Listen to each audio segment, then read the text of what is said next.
Depuis très longtemps, ce ruisseau est appelé rivière Yamaska Sud-Est par les habitants de la région et identifié ici sur des cartes officielles. Un pont du chemin Parmenter a même jusqu'à tout récemment porté le nom de pont de la Yamaska Sud-Est. Pourtant, ce petit cours d'eau n'a pas les caractéristiques d'une rivière. À la jonction de la vraie rivière Yamaska Sud-Est, qui elle débute au parc Carls Mills, on voit clairement qu'il est plus petit et qu'il se jette dans son lit. J'ai donc voulu comprendre l'histoire de ce petit ruisseau sans véritable nom qui se prenait pour une rivière.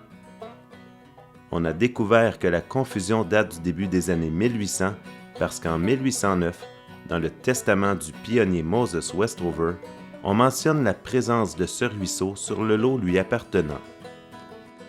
C'est un document qui est quand même intéressant parce qu'il délimite vraiment les mesures du lot et mentionne la présence d'un ruisseau qu'il nomme « The Little Branch of the Yamaska River », ce qui veut dire une petite branche de la rivière Yamaska. Alors, le ruisseau n'a pas de nom officiel, mais il est clair qu'ils sont conscients que le ruisseau se jette dans la rivière Yamaska. Évidemment, les très vieilles cartes, ils ne donnaient pas de nom nulle part. Il y a quelqu'un qui a mis un trait de crayon sur un bout de papier et ça a fait une carte, et le cours d'eau existe. Et dans certains cas, ils gardent le nom de la rivière Yamaska Sud-Est. L'autre partie de la confusion, c'est qu'on travaille évidemment avec n'importe qui écrit une carte, copie la carte d'un autre, là. On s'entend?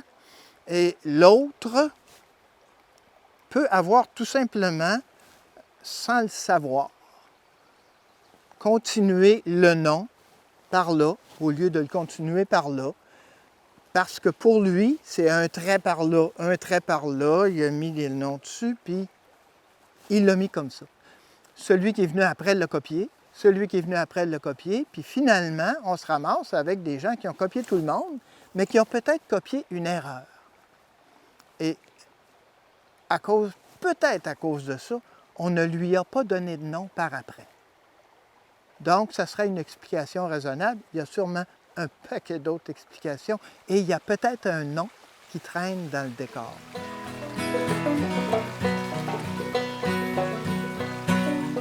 Pour clarifier la situation et lui trouver un nom, j'ai formé un comité avec des citoyens et organismes de la région.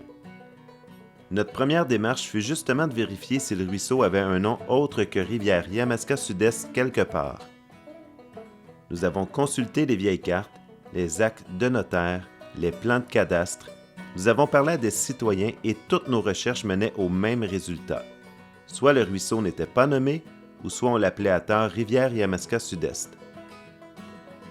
J'ai donc demandé à Anne-Marie Charuet du Musée Lac-Brome et aux membres du comité de toponymie de Sutton d'effectuer des recherches et de nous soumettre des propositions de noms pour ce ruisseau.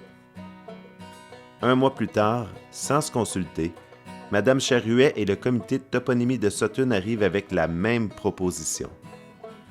Et c'est ainsi que commence la petite histoire du ruisseau Westover.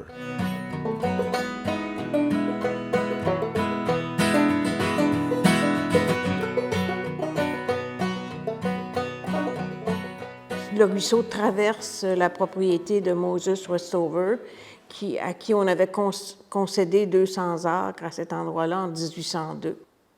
La famille Westover a été associée à ce lot-là aussi pendant près de 100 ans. Donc, ensuite, le ruisseau traverse non seulement la propriété Westover, mais à peu près à 80% tout Sutton Junction. Donc, et que la famille Westover, c'est aussi une famille importante dans le développement de Sutton Junction.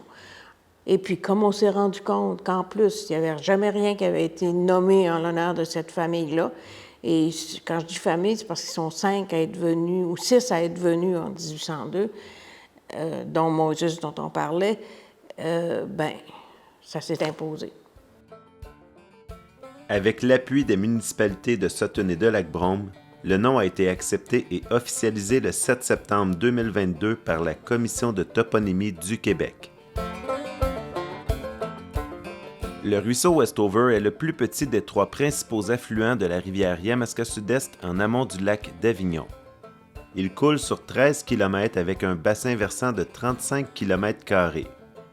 Il prend source dans le mont Gagnon à une élévation de 500 mètres, soit une élévation semblable à celle du ruisseau de Jackson.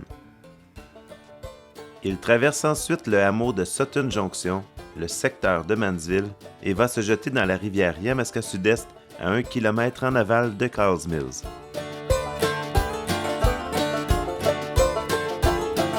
Ce qui fait un peu la particularité de celui-ci, c'est qu'il a une bonne pente, plus que 2 % de pente, et ça, je parle de pente moyenne. Alors, dans un ruisseau normal, à peu près partout, tu vas trouver un secteur avec une pente de 3, 4, 5 %. Bon, ça dure 300-400 mètres, puis après ça, c'est plat, ou relativement. Ce ruisseau-là n'a pas beaucoup de plat. Donc, c'est un ruisseau qui est intéressant à ce niveau-là. Un tout petit ruisseau qui coule à peu près en territoire boisé. Je te dirais qu'il est presque tout en territoire boisé. Donc, ça, c'est une caractéristique.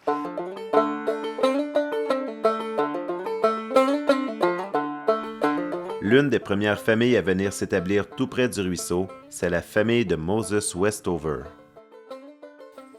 So my brother Richard and I have both doing some research on our family background. My grandfather, or Moses Westover, was my fourth great-grandfather. My name is Donlin Hurtubise. So as part of Moses' background here, and as we stand here on the homestead, is that Moses is a son of John Westover and Rachel Morton from the colony of Massachusetts. They moved from Sheffield, Connecticut in around 1736 and settled the western portion of Massachusetts in 1737 time period, which was the westernmost frontier of the colony at that time.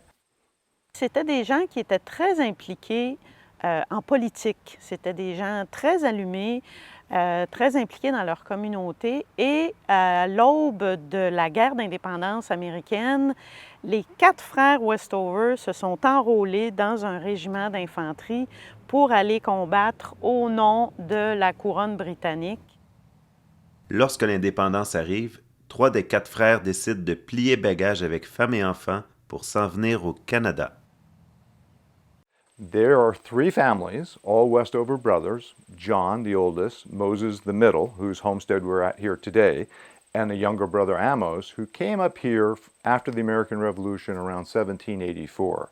They first settled in what was known as Caldwell Manor at Missisquoi Bay on Lake Champlain. Moses' father, John Westover, was a clerk with the Church of England, and so therefore had pro-English crown leanings.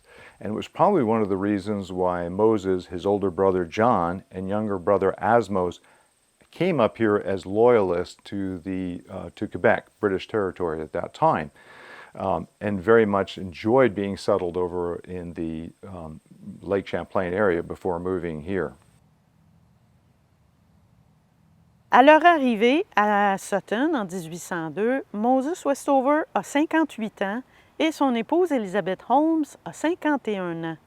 Il reste 2 enfants à la maison, John qui a 28 ans, qui va se marier quelques années plus tard, et Stephen qui a 16 ans et qui va demeurer finalement avec ses parents. Les Westover défrichent leurs terres et construisent leur maison. En 1814, ils construisent 2 moulins à l'emplacement actuel du pont du chemin Elie.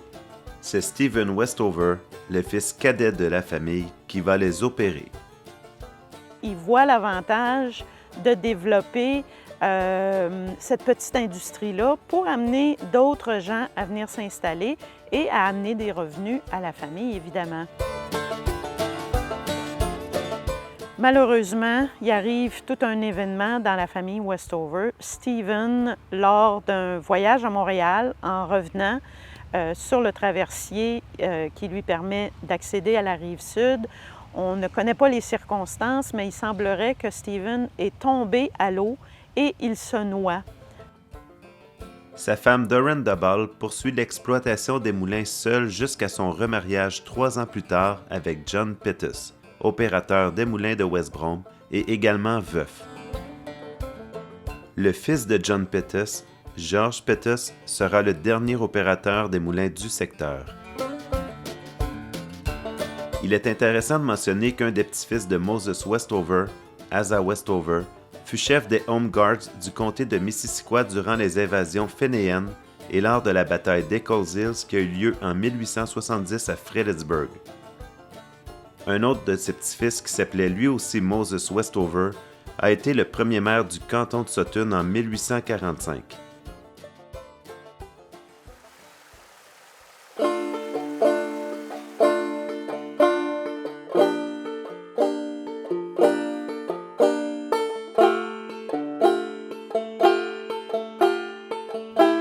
La grande famille Westover a habité plusieurs lots du secteur entre le chemin Parmenter et le hameau que l'on appelle aujourd'hui Sutton Junction.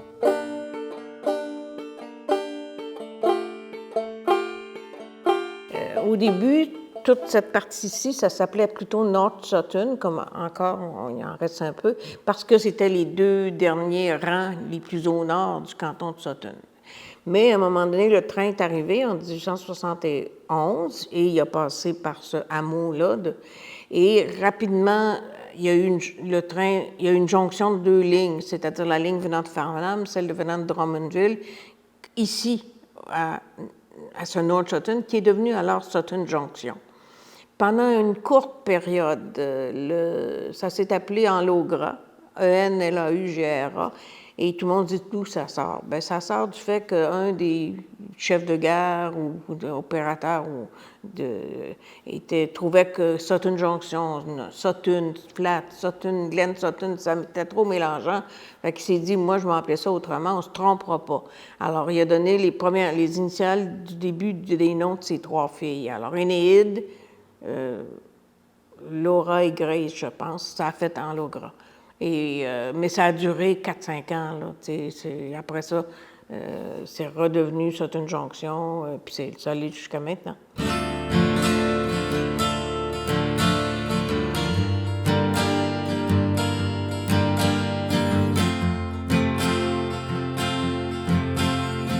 Le ruisseau Westover a déjà accueilli d'autres moulins sur ses rives. Dans le secteur de Mansville, il y a déjà eu une petite école, une mine de cuivre, un moulin à scie et un moulin à grains. On peut facilement deviner l'emplacement des deux moulins de l'époque. Nous avons aussi découvert qu'un moulin avait déjà été en opération vraiment plus haut dans la montagne, tout près de la source du ruisseau, à la hauteur du chemin Parmenter. Bien, chaque été, quand on faisait des tours d'automobile le dimanche, ou que mon père allait voir des clients, là, en tout cas, on passait souvent par ce chemin-là, par Parmenter, et mon père arrêtait toujours sur le pont. Et puis là, il nous parlait de son grand-père qui avait eu un moulin, probablement un moulin à grains, près du pont, et puis que sa mère avait vécu là. Et puis, pour lui, c'était un lieu de réminiscence, de souvenirs. Mon arrière-grand-père se serait établi là, probablement. Mon arrière-grand-père Doré, là, Moïse Doré, se serait établi là probablement autour de fin des années 1860. Et puis, il a passé au moins 10 ans là parce que les 4 plus jeunes enfants sont nés là. Dans ces années-là, puis moi, j'ai connu ça jeune aussi, sur Parmenter, c'était des fermes. Alors, puis dans ce temps-là, les gens avaient tous au moins un cheval, une vache, des cochons, des poules. Ça prenait du grain. Alors, ils cultivaient le blé et l'avoine. Mais on ne donne pas de l'avoine sans la moudre aux animaux. Alors, le moulin, ça répondait à un besoin de tous les fermiers établis entre chemin du Mont-Écho et ici, dans le chemin Poisson, le chemin Maple. Le paysage a vraiment énormément changé depuis un siècle. C'est une évolution majeure. Je pense que la meilleure façon de l'illustrer, c'est peut-être dire qu'en 1945, quand la laiterie du village accueillait le lait de 1200 producteurs laitiers. En 80, quand elle a fermé, il en restait 122.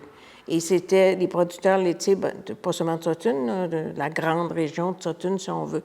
Mais quand on enlève tous ces pâturages et qu'ils retournent à des boisés ou à des champs friches, eh bien, évidemment, on a fermé énormément de fenêtres sur le paysage, sur des vues panoramiques, et si on regarde des photos anciennes par rapport à des photos actuelles, on n'en a pas énormément pour faire la comparaison, mais sur certaines, on le voit très bien. Les fermes ont été abandonnées. Les gens qui ont acheté, ce n'étaient pas des cultivateurs, alors ils ont laissé pousser la brousse, les arbres. Quand on est attentif, on peut voir des traces de ce passé agricole encore présentes dans le secteur. En plus des nombreuses vieilles granges, on retrouve parfois des lilas plantés par les ancêtres à des endroits improbables. On peut également apercevoir de nombreux murs de roches érigés par les agriculteurs pour séparer les lots, parfois sur le bord des routes ou même en plein milieu du bois. Aujourd'hui, les paysages agricoles ont laissé place aux arbres et le ruisseau Westover coule en milieu forestier. Très peu d'habitations sont construites sur ces rives au bénéfice de la faune et de la flore.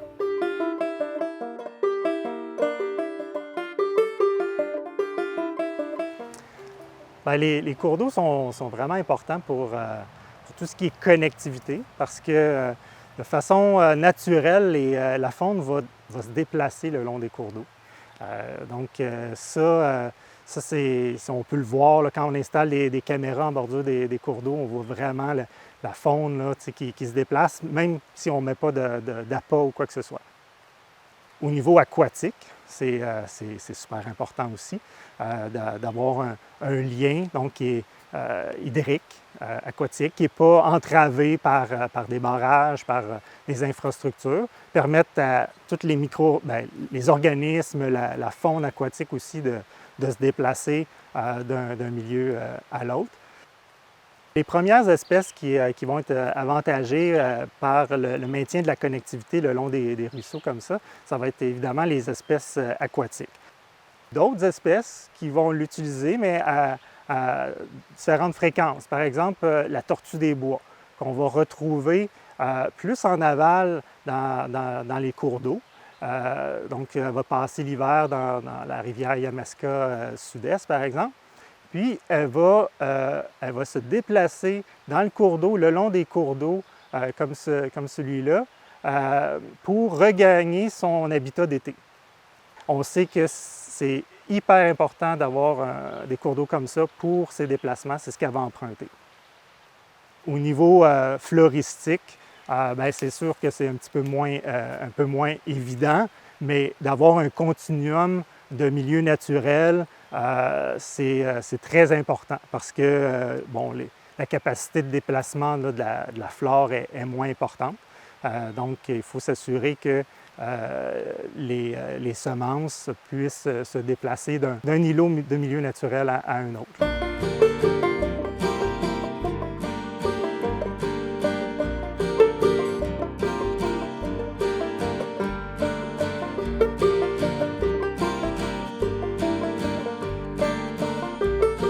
Le cours d'eau, c'est une opportunité de locomotion, de déplacement important pour permettre à des plantes d'aller coloniser un milieu en aval un peu plus propice, où il y a moins de compétition aussi, puis pour permettre donc aux plantes de faire leur fonction. Certaines sont flottantes, d'autres ont une petite ailette qui les garde là, juste sur le dessus, mais ils vont prendre le courant tranquillement jusqu'à temps qu'elles trouvent une opportunité pour s'ancrer puis se développer. Le ruisseau, dans la forêt, c'est vraiment une brèche évidente de lumière qui arrive dans un milieu relativement sombre. La lumière amène une opportunité de plantes qui ont besoin de lumière. Puis des fleurs, ça veut dire quoi? De la nourriture. Parce que les fleurs possèdent un nectar qui nourrit des insectes, dont les insectes pollinisateurs. Fait que ça augmente la possibilité de pollinisation.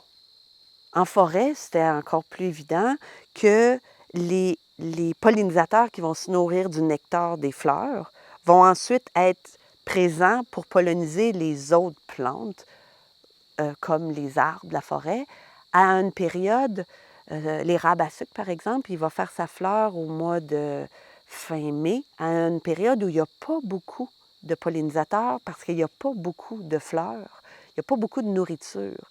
Fait que le cours d'eau va être un milieu propice pour les premières fleurs, comme le titillage qu'on a vu, qui, lui, offre un nectar aux pollinisateurs qui, eux, vont aller polliniser les arbres de la forêt.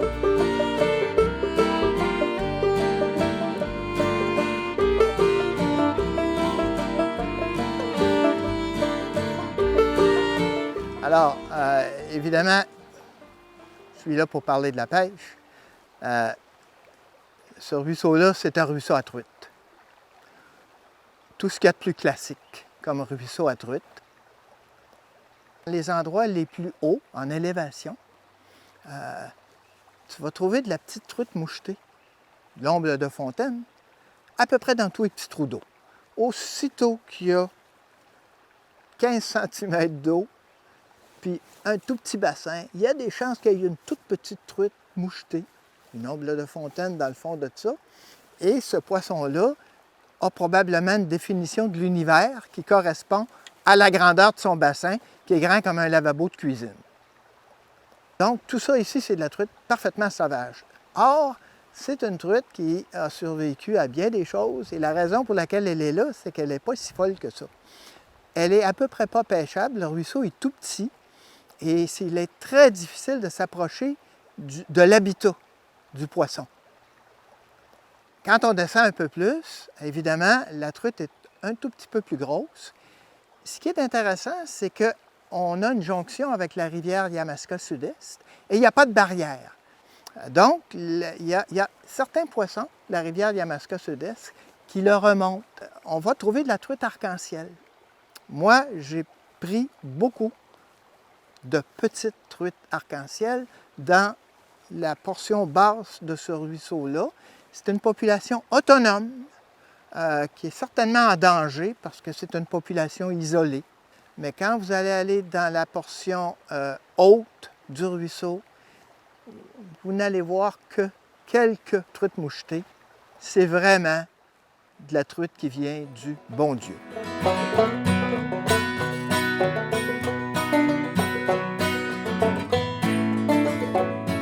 Le ruisseau Westover est le troisième affluent en importance de la rivière Yamaska Sud-Est en amont du lac d'Avignon.